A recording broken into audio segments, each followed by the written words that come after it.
য'তেই মই যাওঁ তাতে আমাৰ আৰক্ষীত আবেদন কৰা ল'ৰা ছোৱালীসকলে মোক সুধি থাকে যে দাদা মামা পুলিচৰ ফিজিকেল ইণ্টাৰভিউ কেতিয়াৰ পৰা আৰম্ভ হ'ব। আমি অসম পুলিচত 6,434টা পোষ্টৰ বাবে আবেদনৰ প্ৰক্ৰিয়া আৰম্ভ কৰিছিলোঁ আৰু আজি আমি সিদ্ধান্ত ললো যে অহা 3 অক্টোবৰৰ পৰা পুলিচৰ ফিজিকেল টেষ্টসমূহ আৰম্ভ হ'ব। গতিকে মই সকলোকে অনুৰোধ কৰিম যে বানপানীৰ যেতিয়াই পানী শুকাব আমাৰ খেলপথাৰসমূহ মুকলি হ'ব, আমি দৌৰা প্ৰেক্টিচ আৰম্ভ কৰিব লাগে, কাৰণ 3 অক্টোবৰৰ পৰা অসম আৰক্ষীৰ ফিজিকেল টেষ্ট আৰম্ভ হ'ব। মোৰ লক্ষ্য হৈছে যে ফিজিকেল টেষ্ট, ৰিটেন আৰু ভাইভা তিনিওটা প্ৰক্ৰিয়া সম্পূৰ্ণ কৰি এই বিত্তীয় বৰ্ষতে আমি যাতে এই 6,434টা পদ ভৰ্তি কৰিব পাৰোঁ, এটা সুন্দৰ নিযুক্তি প্ৰক্ৰিয়াৰ মাজেৰে ল'ৰা ছোৱালীক নিযুক্তি দিব পাৰোঁ আৰু তাৰ লগে লগে 2025 চনৰ বাবে আকৌ এবাৰ নিযুক্তি প্ৰক্ৰিয়া আমি যাতে আৰম্ভ কৰিব পাৰোঁ। বিভিন্ন স্থানত গ'লে ছাত্ৰ ছাত্ৰীসকলে ADREৰ পৰীক্ষাসমূহ কেতিয়া অনুষ্ঠিত হ'ব সেই বিষয়েও মোক প্ৰশ্ন কৰে। আজি আমি সেই বিষয়েও এখন বৈঠক কৰিছিলোঁ। ADRE Assam direct recruitment examination, যাক আমি চমুকৈ ADRE বুলি কওঁ, ADREৰ গ্ৰেড 3 পোষ্টসমূহৰ পৰীক্ষা 15, 22 আৰু 29 ছেপ্টেম্বৰত অনুষ্ঠিত হ'ব। মই আকৌ এবাৰ কৈছোঁ যে গ্ৰেড 3 পোষ্টসমূহৰ বাবে ইণ্টাৰভিউ 15, 22 আৰু 29 ছেপ্টেম্বৰত অনুষ্ঠিত হ'ব। এই পৰীক্ষা এইবাৰ লোকসেৱা আয়োগে পতা পৰীক্ষাৰ আৰ্হিত হ'ব।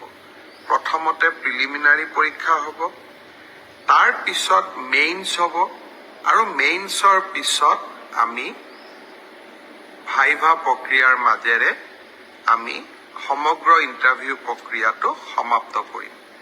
প্ৰিলিমছ এক্সাম 3য় শ্ৰেণীৰ পদসমূহৰ বাবে 15, 22 আৰু 29 ছেপ্টেম্বৰত অনুষ্ঠিত হ'ব। আজি আমি জুলাই মাহত আছো। মই আশা কৰিম যে আমাৰ শিক্ষাৰ্থীসকলে, চাকৰি প্ৰাৰ্থীসকলে যাতে পঢ়া শুনা আৰম্ভ কৰে। ঠিক সেইধৰণে 4ৰ্থ শ্ৰেণীৰ বাবেও আমি একেটাই ব্যৱস্থা হাতত ল'ম। প্ৰথমতে প্ৰিলিমছ, তাৰপিছত মেইনছ আৰু তাৰপিছত ভাইভা ভচি। গ্ৰেড 4 বা 4ৰ্থ শ্ৰেণীৰ পদৰো প্ৰিলিমছ 20 আৰু 27 অক্টোবৰত অনুষ্ঠিত হ'ব। আমাৰ গ্ৰেড 3ত প্ৰায় 7,500 পোষ্ট আছে আৰু গ্ৰেড 4ত প্ৰায় 4,500 বা আৰু অলপ 100-200 বেছি, ইমানখিনি আমাৰ পোষ্ট খালী হৈ আছে। এটা স্বচ্ছ নিযুক্তি প্ৰক্ৰিয়াৰ মাজেৰে আমি এই পদখিনি পূৰণ কৰিম। এলিমেণ্টাৰী এডুকেশ্যন, প্ৰাথমিক শিক্ষা বিভাগৰ শিক্ষকসকলৰ নিযুক্তিৰ প্ৰক্ৰিয়াও খুব সোনকালে আৰম্ভ হ'ব। অৱশ্যে ছেকেণ্ডাৰী এডুকেশ্যনত আমাৰ অকণমান সময় লাগিব, কাৰণ প্ৰথমবাৰৰ বাবে অসমত আমি গ্ৰেজুৱেট টিচাৰ মেথছ বুলি এটা নতুন পদ সৃষ্টি কৰিব খুজিছোঁ। আমাৰ স্কুলবিলাকত, হাইস্কুলবিলাকত ইমান দিনে গ্ৰেজুৱেট টিচাৰ ছায়েন্স আছিলে, মেথছৰ বাবে সুকীয়া শিক্ষক নাছিলে। যোৱা কালি শিক্ষা বিভাগৰ লগত মই বহুত দেৰি বহিছিলোঁ আৰু আমি এটা সিদ্ধান্ত লৈছোঁ যে আমাৰ হাইস্কুলবিলাকত গ্ৰেজুৱেট টিচাৰ মেথছ বুলি এটা সুকীয়া পদ হ'ব লাগে, যাতে গণিতৰ ওপৰত আমি একোজন শিক্ষক নিযুক্তি দিব পাৰোঁ। গণিতৰ শিক্ষক নোহোৱা বাবে আমাৰ স্কুলসমূহত শিক্ষা ব্যৱস্থাই ব্যৱস্থাত বহুত জটি পৰে। শিক্ষা বিভাগে কেইবা হাজাৰো, বিশেষকৈ প্ৰথম অৱস্থাত প্ৰায় 2000 গণিত শিক্ষকৰ পদ সৃষ্টি কৰিব লাগিব।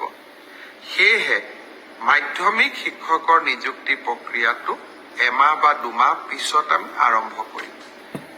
সেই হলেও মোৰ লক্ষ্য যে এই গোটেই পোষ্টখিনি গ্ৰেড 3 7600, গ্ৰেড 4 5000, পুলিচত 6434, এলিমেণ্টাৰী এডুকেশ্যনত 5550 গৰাকী শিক্ষক, ছেকেণ্ডাৰী এডুকেশ্যনতো প্ৰায় 8000 শিক্ষক, এই গোটেই অৰ্থাৎ প্ৰায় 35000 নিযুক্তি আমি মাৰ্চ মাহ বা এপ্ৰিল, বিশেষকৈ বহাগ বিহুৰ আগতে আমি শেষ কৰিব খুজিছো।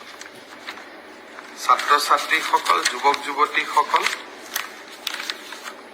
নিকা নিযুক্তি মোৰ দায়বদ্ধতা আছিল।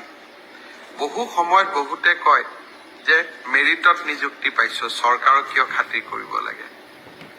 পংকিলতাৰ দিনত ৰাজনৈতিক দৃষ্টিৰ পৰা আঁতৰি মেধাৰ ভিত্তিত নিযুক্তি দিয়া সিদ্ধান্তই ৰাজনৈতিকভাৱে আমাক কৰবাত বহুত ক্ষতি কৰে।